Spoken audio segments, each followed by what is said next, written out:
our members have been meeting in Washington Township for over 30 years and are with us here this evening, and their rugs are outstanding. The Van Hoosen Farm has given us this outstanding opportunity to display our members' rugs from May through June. We have over 60 items, many rugs, hooked mats, pocketbooks, all variety, different widths, colors, designs. Many of our members design their own rugs, dye their own wools. The art of rug hooking is really quite simple, which may not be believable when you evidence the results. It's a piece of foundation, a backing, it may be burlap, it may be linen.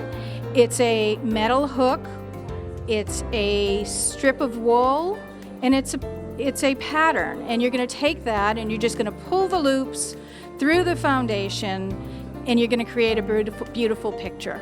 Rug hooking is believed to have originated in the New England and the Maritime provinces in the early 1800s. It has a long history of being a very forgiving art form.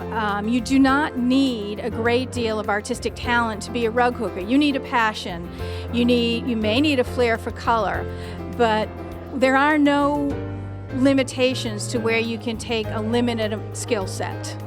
Shown behind us is a mat that's been hooked by Kim Barks of Romeo, depicting pumpkins, fall leaves on a beautiful purple background. Kim spent many months on her rug, and we're all excited to have it shown here tonight. The Great Lakes Rug Hooking Guild meets each Wednesday in Washington Township at the Senior Activity Center. We meet from 9:30 till 3:30. At any one time, there'll be somewhere between 25 and 35 women there working on their own projects. It is in a structured format. It's an open workshop. People come on a regular basis, people drop in occasionally, and all are welcome to come in and view what's happening at the center.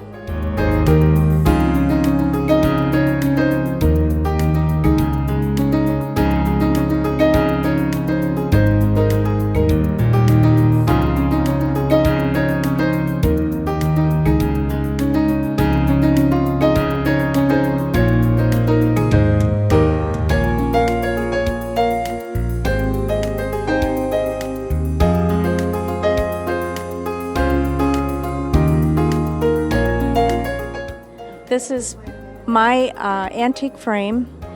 It took me about 4 years, but I didn't work on it all the time. This portrayal of Romeo buildings is about late 1800s, and this is the Craig blacksmith shop. This is the Methodist church. This is what it looked like in the late 1800s. It is where Yesterday, Today, and Tomorrow is, and a couple other shops. And this is downtown, the Masonic Temple building.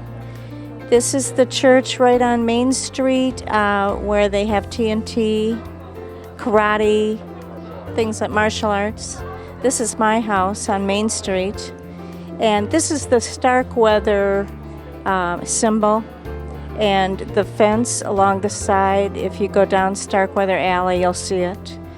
And then this is the museum on Church Street. This is the First Congregational Church right on Main Street. And this is where the police station is, and the clerk's office, and the building next door to it. So I tried to portray all of the interesting buildings in Romeo, plus my house.